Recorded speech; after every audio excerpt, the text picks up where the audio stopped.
दोस्तों धतूरे के पत्ते और धतूरे से ये वाला उपाय यदि आपने कर दिया तो आपका कोई भी दुश्मन हो, कितना ही बाहुबली बनता हो, आपका दुश्मन दोस्तों इस लायक नहीं रहेगा कि आप पर कुछ किया कराया करा सके। तो दोस्तों आपको क्या करना है, धतूरा लेना है और धतूरे में सुई डाल करके, यानी कि धतूरे के अंदर सुई घुसा करके और आपको धरती के अंदर गाड़ देना है, यानी कि इस पेड़ के नीचे गाड़ देना है। बस आपका जो शत्रु है वो पूरी तरह से निस्तनाबूद हो जाएगा। लेकिन दोस्तों इस उपाय को कैसे करना है, किस तरह से करना है, इसमें आपको किन किन चीजों की जरूरत पड़ेगी, पूरा इस वीडियो में बताने जा रहा हूं, इसलिए वीडियो को अंत तक लास्ट तक जरूर देखें। साथ ही में दोस्तों कमेंट बॉक्स में हर हर महादेव जरूर लिखें। दोस्तों यदि आप दुश्मनों से बहुत परेशान हो चुके हैं, आपके शत्रु इतना ज्यादा आपको टॉर्चर करते हैं, इतना ज्यादा आपको परेशान करते हैं कि आपकी जिंदगी बिल्कुल उन्होंने झंड कर रखी है, आपकी जिंदगी बिल्कुल ऐसी कर रखी है कि बस अब तो आपके लिए कुछ बचा ही नहीं है।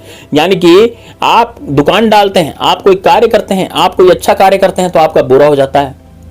आपने दुकान डाल रखी है, सामने से आकर के शत्रु लड़ने लग जाता है, जबरदस्ती आपको गीदड़ भपकियां देता है, तेरा ये कर दूंगा, तेरा वो कर दूंगा, तेरा ऐसा हो जाएगा, तेरा वैसा हो जाएगा। ऐसे वो शत्रु जो है आप पर जबरदस्ती आप पर प्रहार करने की कोशिश करता है, जबरदस्ती आपको मार गिराने की कोशिश करता है। तो दोस्तों यदि आप इस तरह के प्रहार सहते रहेंगे तो दोस्तों आपका शत्रु आप पर विजय हासिल कर लेगा।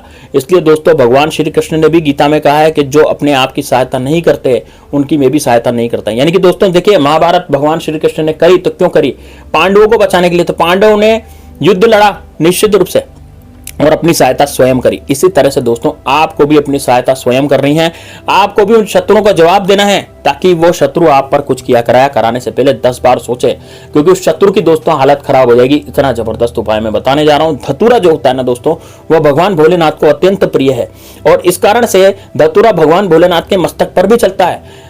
धतूरा भगवान भोलेनाथ ने स्वीकार इसलिए किया था क्योंकि महाशिवरात्रि के दिन दोस्तों जब राहु को कुछ सूझा नहीं कि मैं क्या गिफ्ट ले जाऊं भोलेनाथ के लिए, क्योंकि सभी देवता गिफ्ट लाए, सभी देवता अपना अपना लाए, तो उन्होंने कहा उन्होंने सोचा कि यार मुझे धतूरा ही अच्छा लग रहा है और यह अजल मतलब अलग सा फल है तो इसे ही महादेव को चढ़ा देता हूं। तो तब से महादेव को समर्पित होने लग गया धतूरा। तो राहु ने चढ़ाया दोस्तों, इससे दुश्मन का नाश बहुत जल्द होता है। महादेव बाबा की कृपा निश्चित रूप से रहती है। इसलिए दोस्तों कमेंट बॉक्स में हर हर महादेव जरूर लिख देना।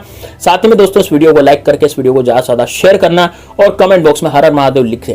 साथ ही में दोस्तों लाइक में कंजूसी बिल्कुल ना करें और यदि भगवान श्री राम के सच्चे सेवक है तो जय श्री राम जय बागेश्वर धाम सरकार भी कमेंट बॉक्स में जरूर लिखें। तो क्योंकि दोस्तों इससे क्या होगा कि आपकी जिंदगी बहुत अच्छी होगी। साथ ही में आपको कोई डाउट है इस उपाय से संबंधित तो भी आप हमें कमेंट बॉक्स में बता सकते हैं। मैं हर कमेंट का आपको रिप्लाई देने की बिल्कुल कोशिश करूंगा। आपका कोई भी समस्या हो आप कमेंट बॉक्स में लिख दें।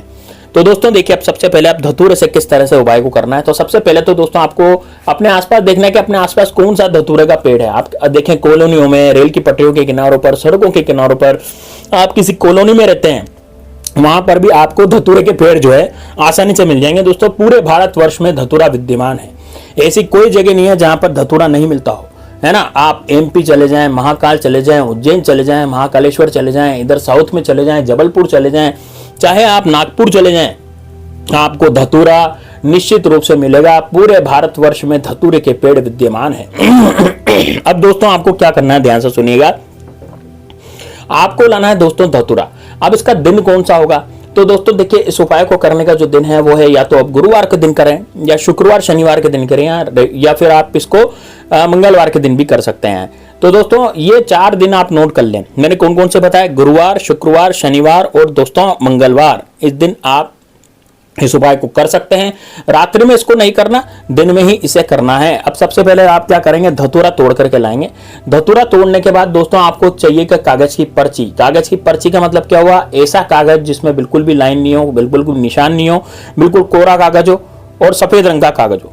इस तरह का कागज आपको देखना है और उस पर अपने शत्रु का नाम काले कलर के मार्कर से लिख देना है। मान लीजिए आपके शत्रु का नाम अजय सिंह है तो आप काले कलर के मार्कर से अजय लिख दें। आपके शत्रु का नाम जो भी है वो आप लिख दें। अब मान लीजिए आपके शत्रु का नाम अजय सिंह है तो आप केवल क्या लिखेंगे वहां पर, अजय, है ना, पीछे सिंह नहीं लगाएंगे, केवल मात्र अजय लिखेंगे। ठीक है, इस तरह से आपको अपने शत्रु का नाम लिख देना है। अब शत्रु का नाम लिखने के बाद आप क्या करेंगे दोस्तों, धतूरे को चाकू से काटेंगे। आपको इसमें चाकू की भी जरूरत पड़ेगी, यानी कि आपको एक चाकू की जरूरत पड़ेगी तो चाकू से आप क्या करेंगे, इस धतूरे के 2 टुकड़े नहीं करेंगे, है ना। चाकू से धतूरे को मतलब धतूरे पर चाकू से प्रहार करेंगे तो धतूरा जो है ना वो 2 टुकड़ों में नहीं बटना चाहिए, वो ऐसा होना चाहिए कि आधा कटे, मतलब धतूरा, यानी कि चाकू जब आप वार करेंगे धतूरे पर तो वो केवल आधा ही कटना चाहिए, इस तरह से होना चाहिए धतूरे का, ठीक है। तो आधा ही कटना चाहिए, है ना। अब क्या करेंगे आप दोस्तों, लेंगे ये जो आपका कागज होता है ना, कागज पर जब आपने शत्रु का नाम लिखा था तो इस कागज को आपको उस धतूरे की जो अंदर जो छेटी हुई है, जैसे आपने चक्कू से जो छेटी धतूरे के अंदर करी थी, तो उसके अंदर आपको कागज को लगा देना है, यानी कागज को उसके अंदर फंसा देना है ना। जो धतूरे में आपने जगह करी ना चाकू से, उसमें आप क्या करें, उस कागज को फंसा दें, उसमें आपके शत्रु का नाम लिखा था। अब क्या करेंगे दोस्तों, आपको लेनी है एक सुई। अब सुई जो होती है ना दोस्तों, वो क्या करती है, सुई का जो काम होता है वो आपके शत्रु को छिन्न भिन्न करना होता है।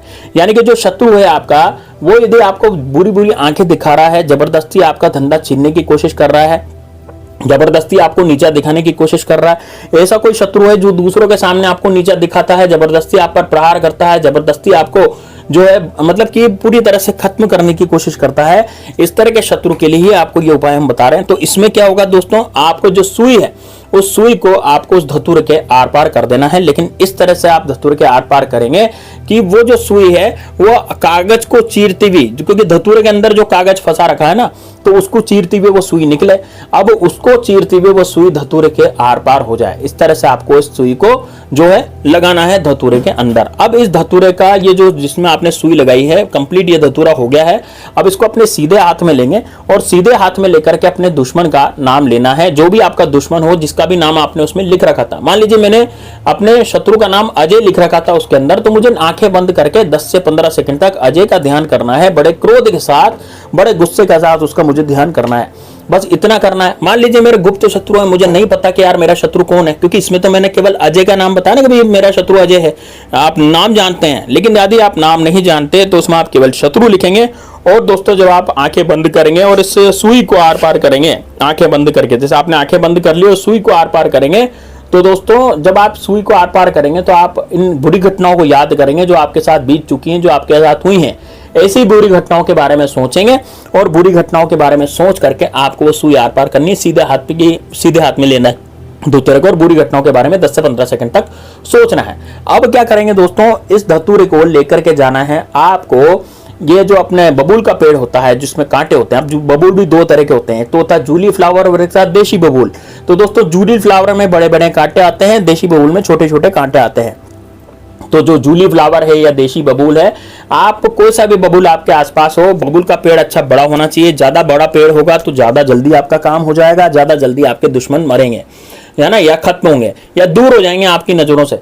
तो दोस्तों यदि आपके आसपास कहीं बबूल का पेड़ है तो देख लीजिए, यदि बबूल का पेड़ नहीं है तो आप सूखा वृक्ष भी देख सकते हैं जो बिल्कुल ठूंठ होता है। अब ठूंठ का मतलब क्या होता है, जिसमें पत्ते नहीं आते, जिसमें 1% भी पत्ता या फिर कुछ भी उसमें हरा भरा नहीं है, जो बिल्कुल सूखा हुआ वृक्ष है, जिसे हम ठूंठ नहीं कहते हैं, जो बिल्कुल सूख जाते हैं वृक्ष, है ना, जिसमें बिल्कुल यानी कि वो वृक्ष मर चुका होता है। सूखने का मतलब क्या होता है, मर चुका होता है, अब वो जिंदा नहीं रहता वृक्ष, ठीक है ना। तो आप क्या करते हैं, उसके नीचे भी इसको गाड़ सकते हैं। तो यदि बबूल का पेड़ मिल जाए सबसे बेस्ट, नहीं मिलता तो आप ऐसा ठूंठ वृक्ष ढूंढ लें या फिर कोई कांटेदार वृक्ष ढूंढ लें, उसके नीचे गड्ढा करें और गड्ढा करके इस धतूरे को एज इट इज गाड़ दें बस, और उसके ऊपर मिट्टी ढक दें, बड़ा सा पत्थर रख दें और बस वापस घर पे आ जाएं। घर पे आते समय आपको किसी से बोलना नहीं है, रास्ते में किसी से बातचीत नहीं करनी, किसी से कोई धान बच्ची नहीं करनी, किसी से कोई बातचीत नहीं करनी, बस सीधे आपको घर आ जाए। यदि आपके पास फोन है आते समय तो फोन पर भी आपको किसी से कोई बातचीत नहीं करनी। तो दोस्तों इतना आपको करना है, आपके जीवन से शत्रु नाम की बीमारी हमेशा हमेशा के लिए खत्म हो जाएगी। शत्रु इस लायक नहीं रहेगा कि आप पर कुछ किया कराया करवा सके। तो दोस्तों कैसा लगा आपको उपाय अच्छा लगा तो वीडियो को लाइक जरूर करना, साथ ही में दोस्तों कमेंट बॉक्स में हर हर महादेव जरूर लिखना। चलिए दोस्तों मिलते हैं नेक्स्ट वीडियो में, तब तक के लिए जय श्री राम, जय बागेश्वर धाम सरकार, हर हर।